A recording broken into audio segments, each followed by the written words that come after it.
So should there be more gun control in America to stop these mass shootings at schools? Hey everybody, I'm Chad Hasty, host of the Chad Hasty Show, which airs weekday mornings 8:30 to 11 a.m. Central Time on News Talk 95.1 FM and 790 a.m. KFYO. Coming to you from my offices here at the KFYO studios. So, of course, the big discussion that's been going on since the shooting in Florida has been gun control and what more can be done. President Donald Trump meeting with governors today to talk about the issue. He'll be meeting with others to talk about the issue of gun control and what can be done. You have a lot of folks who are out saying that we need an assault weapons ban, which, by the way, the AR-15 is not an assault weapon. But a lot of Democrats, a lot of lefties who want to ban guns and want to ban the AR-15. I thought the other night when CNN did their town hall, which turned into an anti-Second Amendment, anti-gun rally, the left really showed where they are on this position, which is they want to ban all semi-automatic guns, all semi-automatic rifles, which is just absolutely absurd. The fact is we don't need more gun control. What we need is to make sure that the programs that are in place actually work. We need to improve the background check system. I am in full support of that. But we also need to make sure that law enforcement does their job on the federal level, on the county level, on the state level, and on the local level. All forms of law enforcement need to do their jobs.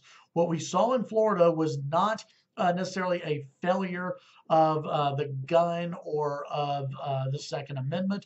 It was a failure of law enforcement at the end of the day. One, this kid was able to get into the school. That's a failure on the school on not locking those doors. Doors need to be locked so the outside world can't get into the school building. It's something that needs to happen. We need to make sure that schools understand that increased security means locking your doors and not letting the outside world in. But number two, up to 4 Broward County Sheriff deputies were reportedly standing outside the school building and never went in. We know that the school resource officer, Scott Peterson, never entered the building when the shooting was going on. That's unacceptable and a failure of law enforcement. I know his attorney is out saying that he's not a coward and all of this. The fact of the matter is, you were hired to protect that school. That officer failed at that job. The Broward County Sheriff's Department failed at their job. They got numerous calls about this suspect and numerous times, and they did nothing to try and stop this. The FBI was warned on January 5th that this guy could be a school shooter, that this guy might be planning something, and that law enforcement needed to take a good hard look at him.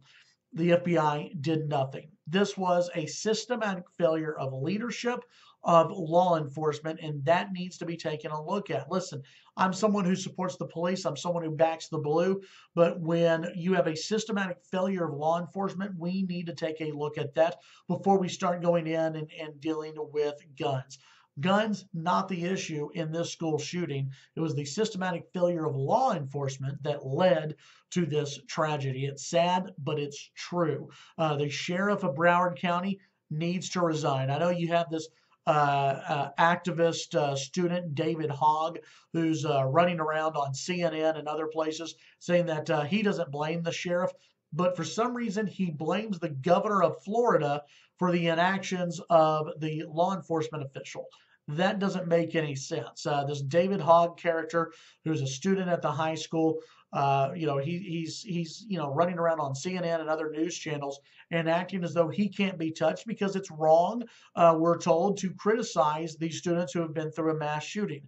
When you become an activist and you're putting yourself out there and you're saying that you want to oppose the NRA and you're using slanderous language against people like Dana Lash and others because they support the NRA or they're with the NRA, you are becoming an activist on the political field, and CNN giving a 17-year-old the platform of being someone who is fully informed on the issues of the Second Amendment and of school security and other things is absolutely ludicrous. And it's time for conservatives to push back and for those who are Second Amendment protectors to push back against this kid and others because CNN and the leftists who are pushing to ban guns are using these children, some of the kids willingly, but are using the kids to push an agenda which is absolutely wrong. I'm not in support of raising the age to buy a rifle. There are 18, 19, 20-year-olds who are responsible people who live out on their own. They should not be prevented from purchasing a weapon.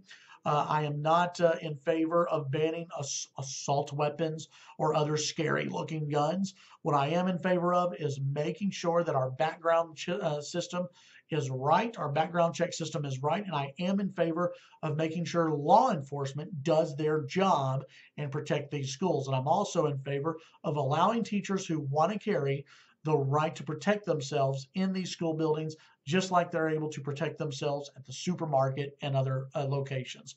Tune in to the Chad Hasty Show weekday mornings, 8:30 to 11 a.m. Central Time on News Talk 95.1 FM, 790 AM KFYO.